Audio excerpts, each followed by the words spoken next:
Hey guys, Thomas Pandit fan here with a brand new video. In today's video, I'm going to be reviewing season 1.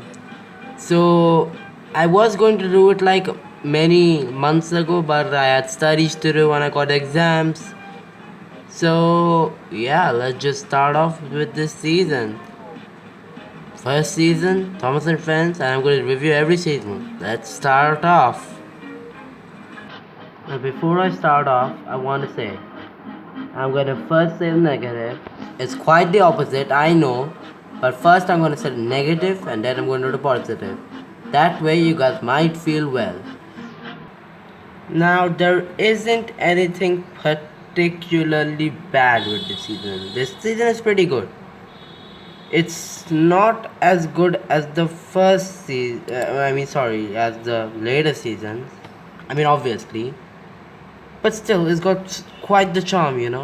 And it's the first season that I ever watched. Thomas and Gordon was the first episode I ever watched. I just walked into the mall, and my house was beside like a state railway station, so like I was really interested in trains. And yeah, so I took the DVD. But yeah, there's still one thing I don't like in this season. But not a thing, it's just an episode. And I think you might have got it by seeing this. Yes, and that's Thomas's train. Or a big day for Thomas, whatever. Okay, now let me make one thing clear. Never mind. You guys will probably hate me anyway. Yeah, so the reason I don't like this episode is like, how did Thomas leave the coaches behind? Look, I know this might have happened in real life. Reference stories are based on real life. But Thomas is a living engine. And yes, Thomas at T1E2H3 did say it. And yes, I'm using it. Because I also don't like this episode for the same reason. I don't like it. It's good. But, like, come on, man. He should have felt the weight of the coaches. And you might say he's never pulled trains before. But come on, he can pull empty coaches. If we put 1 to 2 coaches, at least it would feel some weight, so we think, oh, it's as easy as that. And why did he go off? Like there was no God's whistle or anything. He should at least know that there's a God's whistle.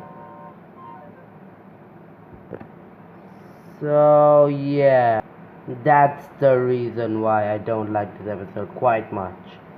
The adventure begins after gave a reason why Thomas left.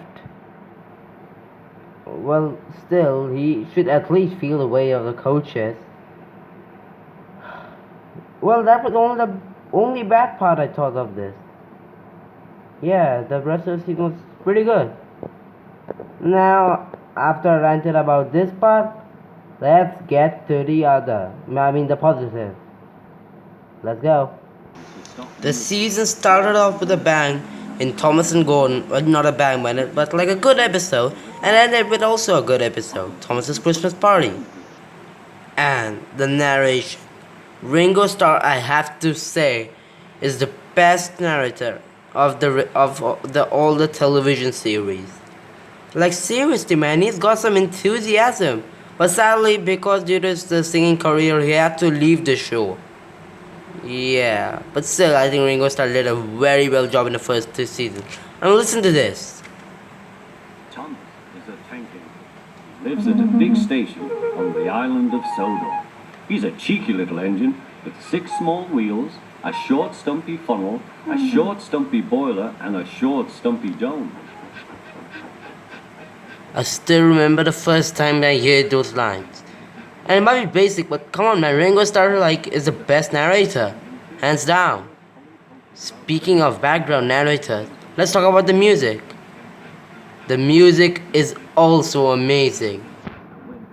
Especially this team, and I think you know what team I'm gonna play. The last door banged, the guard showed his green lamp, the flying kipper was ready to go.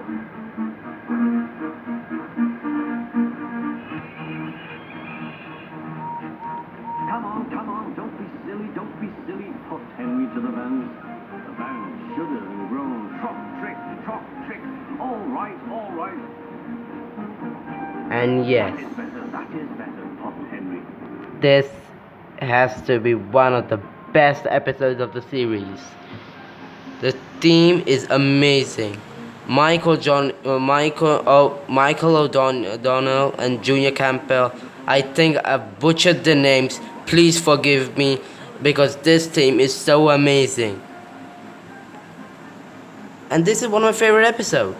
Speaking of my favorite episodes, this is my favorite episode of season 1. And one of my favorite episodes in general. I mean, look at the sets. The sets are also so amazing. And if you talk about my second favorite episode, that has to be Troublesome Trucks. Because, like, it's a redemption story, you know, like, for James. Like, he redeemed himself. You know, I cannot...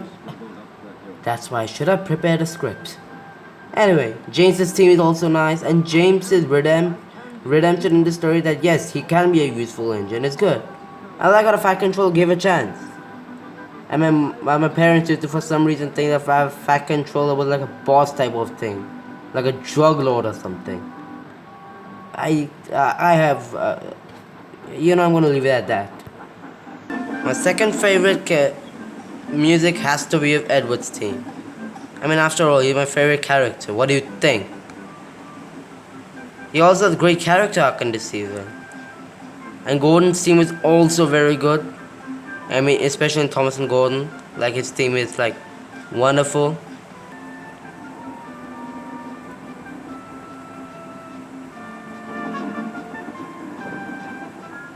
Yeah.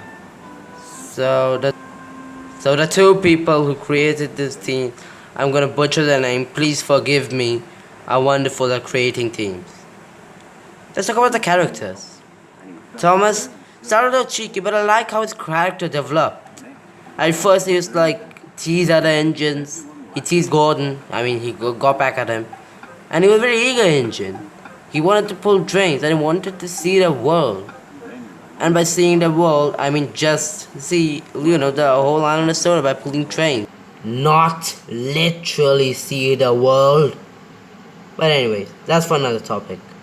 I might review that. Anyways, back to season 1. Gordon's also a good character. We see him being a bossy, proud engine, but eager to help others and do his job. He gets comeback, like he falls into a ditch, his whistle blows off. And if you're taking an arc, or one of my favorite arc, that has to be Troublesome Engines. Because, like, come on. Like, the Fat Controller is, like, badass. The engines don't listen to him, fine, shut them off in the sheds. Who cares? But they still come out later, okay? Don't worry. You are watching this to see if the child can see this. Henry, when I first saw him, I always used to think he was actually afraid of the rain. It's just like the adventure begins. But when I grew out and I started taking interest again in Thomas, I thought, oh, he wanted just his paint not to get spoiled. Yeah, he's an arrogant engine. He wants to help others. And he doesn't want bad, but he's an arrogant engine. And if something is wrong, he means wrong. And yes, my favorite episode is his episode. So yeah, forgive me, please, if he's not my favorite character. But yeah, he's a pretty good character. James is the definition of, like, look at my paintwork, and look at my paintwork, I'm so shiny, I'm such a splendid engine. Yeah, he's like, a character who likes to show off a lot. Maybe like Gordon.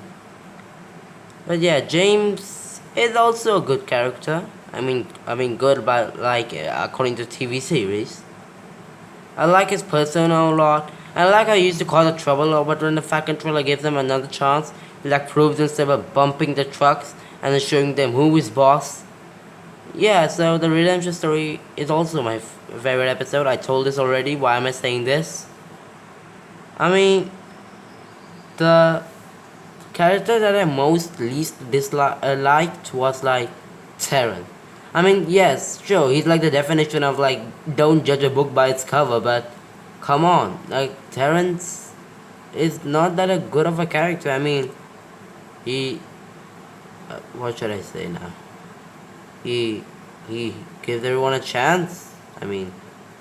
Thomas so said him that he doesn't like his caterpillar, but he looks still happy. I don't know, I didn't like Terrence that much, but yeah, um, he's good, I guess. Bertie.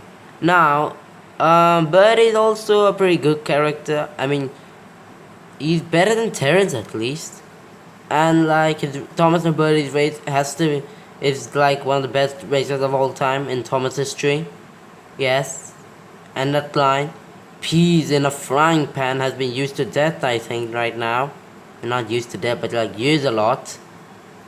But yeah, Bertie is also a pretty good character. The characters in the seasons were lovely. Like the characterization, their persona, how they developed.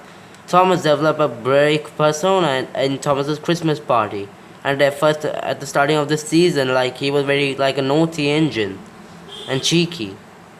Gordon developed Gordon, like threw down his like bossy persona a lot by the end, with James and Henry too. Percy became a lot more responsible, and yeah, that's pretty much it. Toby is also a good character. Forgot to mention him. I'm mentioning this right now. Yeah, the characters are pretty good in season 1. The characterization, how they develop, and yeah, everything. Story is also very simple but very, like catching. I mean, the first story was like very basic. A person disturbs another person, and the person gets back on that, and the person never disturbs them again. Very simple. Yeah, that's what I liked about Old Thomas. Very simple.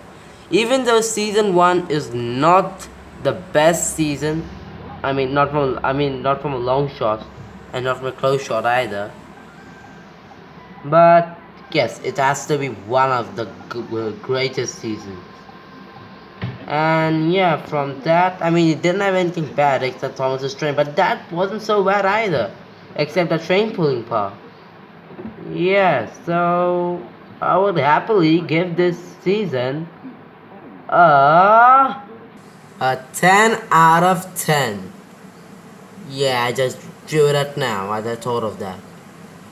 But anyway, even though like this season had no flaws absolutely, and even though like I bashed Thomas's train a little bit, I still give it a pass. It was a pretty good episode and enjoyable season. Next time, reviewing season 2. Be right back. Enjoy. Shit, I broke my camera.